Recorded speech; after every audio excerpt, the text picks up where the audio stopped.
நான் 18 வயது இருக்கிற போதிலிருந்து மார்க்சிஸ்ட் கட்சியில் இணைத்து மாணவர் இயக்கத்திலேருந்து பணியாற்றிருக்கேன். மாணவர் சங்க மாநில தலைவராக பணியாற்றியிருக்கிறேன். விவசாய சங்க தலைவராக பணியாற்றியிருக்கிறேன். கட்சியினுடைய கடலூர் மாவட்ட செயலாளராக ஒரு 12 ஆண்டு காலம் பணியாற்றியிருக்கிறேன். மாநில செயற்குழு உறுப்பினராக ஒரு 20 ஆண்டு காலம் பணியாற்றியிருக்கிறேன். மாநில செயலாளராக ஒரு 7 ஆண்டு காலம் பணியாற்றியிருக்கிறேன்.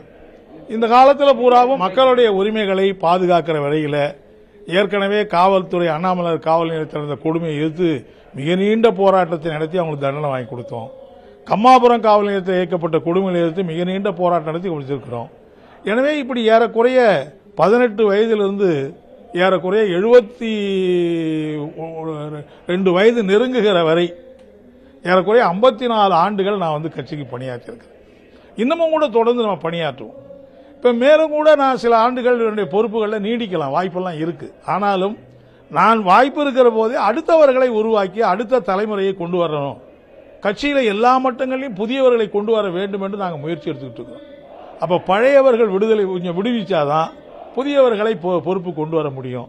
அந்த அடிப்படையில் புதிய தலைவர்கள் புதிய தோழர்களை கொண்டு வர வேண்டும் என்கிற அடிப்படையில் வாய்ப்பு இருந்தும் கூட நான் என்னை விடுவித்திருக்கிறேன் என்பதை தெரிவிச்சுக்க விரும்புகிறேன். இல்ல அது தோழமை கட்சிகள் இப்போ மனித உரிமை காவல்துறை சாதாரண ஊர்வல ஆர்ப்பாட்டத்துக்கு கூட உரிமைகளை மறுப்பது என்பது ரொம்ப மோசமா இருக்கு. மாநில மாநாட்டுக்கே ஊர்வலத்துக்கு அனுமதி கொடுக்க மாட்டேன்னா அப்புறம் என்ன பண்றது? அப்ப அதை எப்படி பாக்குறது நாங்க? அப்ப காவல்துறை ஒரு அவசர கால நிலைமை மாதிரி தானே நடக்குது. அதைத்தான் நாங்கள் முதலமைச்சருக்கு கவனத்துக்கு கொண்டு போனோம். எனவே இப்படியான உரிமைகளை வலுவாக இந்த அரசனுடைய கவனத்துக்கு கொண்டு போறதுக்கான உரிமை எங்களுக்கு இருக்கு. ஆளுங்கட்சி என்கிற முறையில் அவங்களுடைய நிலையை விலைக்கு வலுவான கருத்தை அவங்க சொல்றதுக்கு அவங்களுக்கு உரிமை இருக்கு.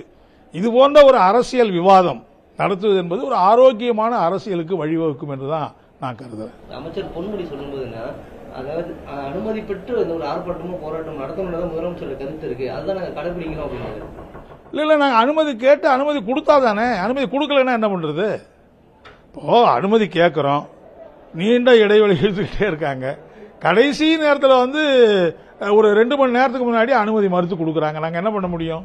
கோர்ட்டுக்கும் போக முடியாது. எனவே இதுல அரசு தெளிவுபடுத்தணும். எந்த கட்சி என்பதல்ல பிரச்சனை. நாங்க தோழமை கட்சியா, இது ஏதோ தோழமை கட்சிக்கு மறுத்துட்டதுனால நாங்க சொல்லல. எல்லா கட்சிகளுக்கும் ஆர்ப்பாட்டமோ ஊர்வலமோ நடத்துவதற்கு அனுமதியை கொடுக்கணும். அது அடிப்படை ஜனநாயக உரிமை. அரசு ஊழியர்கள், ஆசிரியர்கள், பல்வேறு பகுதி மக்கள் போராடுறாங்க.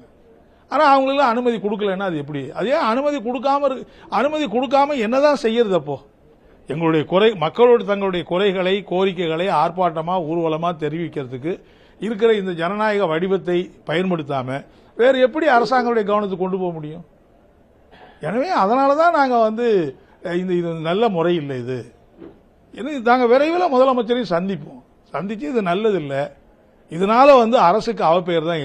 இப்போ ஊர்வலத்தை அனுமதி கொடுத்தாங்கன்னா ஊர்வலம் தானா போயிடும். ஒரு ஆர்ப்பாட்டத்துக்கு அனுமதி கொடுத்தா தானா அனுபவம் போயிடும். நீங்க அனுமதி கொடுக்காததுனால நாங்க அங்க உட்காந்துக்கிட்டு போலீஸ் ஒரு 200 பேர் தள்ளிட்டு தள்ளுமுள்ளாக்கிட்டு இதுதானே இன்னைக்கு மீடியாவில் வருது. அப்ப அந்த போராட்டம் மேலும் வலுவடைய தானே செய்து அனுமதி மறுப்பதனால அந்த போராட்டம் வலுவா தீவிரமடைய தானே செய்யுது. ஏன் அமைதியா நடத்திட்டு போறதுக்கு நீங்க விடுறதுல உங்களுக்கு என்ன கஷ்டம்? இவ்வளவு காலம் அப்படிதான் நடத்திக்கிட்டு இருக்கிறோம். ஆகவே அரசு இதை மறுபரிசீலனை பண்ணணும். நிச்சயமா விரைவில் நாங்க முதலமைச்சரை சந்திச்சு இந்த மாதிரியான அணுகுமுறைகளை கொஞ்சம் மாற்றுங்க, கீழே இருக்கிற அதிகாரிகளுக்கு உத்தரவு கொடுங்க.